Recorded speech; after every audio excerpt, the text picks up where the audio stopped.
জানো তো, কখনো কখনো না এই চার দেওয়ালের মধ্যে থাকতে থাকতে নিজেদের মাথা মন দুটোই খারাপ হয়ে যায়। তখন মনে হয় দূরে কোথাও একা একা ঘুরে আসি। ঠিক সেই রকমই আমি, বরমশাই আর আমার কোকো সোনা তিনজন মিলে একটুখানি মাইন্ডটা ফ্রেশ করার জন্য চলে গেছিলাম সমুদ্রে। কলকাতা থেকে একটু দূরেই আছে মৌসুনী দ্বীপ, বকখালি, গঙ্গাসাগর। তো সেই রকমই আমরা চলে গেছিলাম মৌসুনী দ্বীপে একটু নিরিবিলিতে সময় কাটাতে তিনজনে। তো সেই জন্যই আমরা চলে গেছিলাম আগের দিন রাতের বেলা, মানে সন্ধেবেলা কৃষ্ণনগর থেকে বেরিয়েছিলাম আর শিয়ালদাতে পৌঁছেছিলাম 9টায়। তো শিয়ালদায় রাতে একটা হোটেলে স্টে করব, আর দেন সকালবেলায় আমাদের 6:30টায় স্প্ল্যানেড থেকে ভলভো এসি বাস ছিল। তো সেইটা ধরবো বলে আমাদের আগের দিন চলে যাওয়া, কারণ আমরা ভোরবেলা উঠে ওই বাসটা ধরতে পারতাম না, তারপরে বাচ্চা নিয়ে আছি, অনেক তাড়াহুড়ো থাকে। তো যদি দুজনে থাকতাম তাও দেখা যেত। তো বাচ্চা নিয়ে আছি বলেই আমাদের আগের দিন যাওয়া, হোটেলে স্টে করা শিয়ালদাতে কয়েক ঘন্টার জন্য। আর তারপরে এই যে সকালবেলায় আমরা যাচ্ছি 6:30টায় স্প্ল্যানেড, তো সেই জন্য ওলা ধরে নিয়েছি। তো তারপরেই আমরা বাসটায় উঠবো।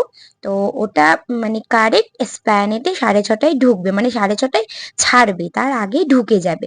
তো সেই জন্য ওখানটায় বিশাল বড় একটা বাস স্ট্যান্ড, আমরা স্প্ল্যানেডে ওলা থেকে নেমে তো সেই বাসটাই খুঁজছিলাম। আর জানো তো, আমার ছেলে এই ট্রিপটাতে ভীষণ মজা করেছে। মানে আগের দিন শিয়ালদাতে ট্রেনে উঠলাম, ওর ফার্স্ট ট্রেন জার্নি। তো এইটা ওর ফার্স্ট বাস জার্নি হবে। তো ও সকালবেলা কিন্তু 6:30টায় ওঠে না, আর এই যে আমাদের বাস তো চলে এসেছে, আমরা এবার উঠবো।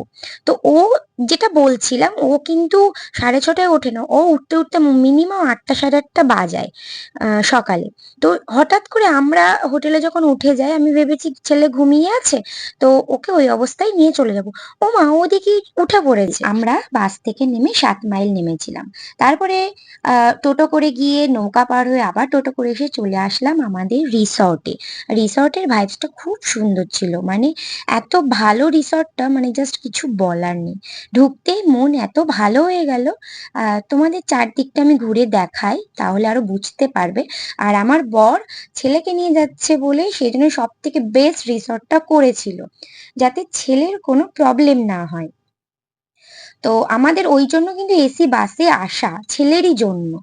তো এই দেখো, আমার ছেলে একটা টেলিফোন পেয়েছে, সেটা নিয়ে টেপাটিপি কানে দিয়ে কথা বলা, মানে ও দেখে যেহেতু আমাদের ফোনে কথা বলতে, সেটা। আর এই দেখো, চেয়ার টেয়ারে সব ব্যাগ ভর্তি করে রেখে দিয়েছি।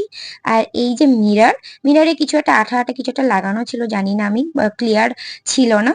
আর আমার ছেলের গিয়েই আমরা পৌঁছাতে পৌঁছাতে মোটামুটি 1টা বেজে গেছিল। আর আমি গিয়ে সাথে সাথে ছেলের খাবারটা বসিয়ে দিয়েছিলাম। চলো তাহলে এখনকার মতো ছেলেকে লাঞ্চটা করিয়ে দিই, আর তোমরা ওয়েট করো নেক্সট মিনি ব্লগের জন্য।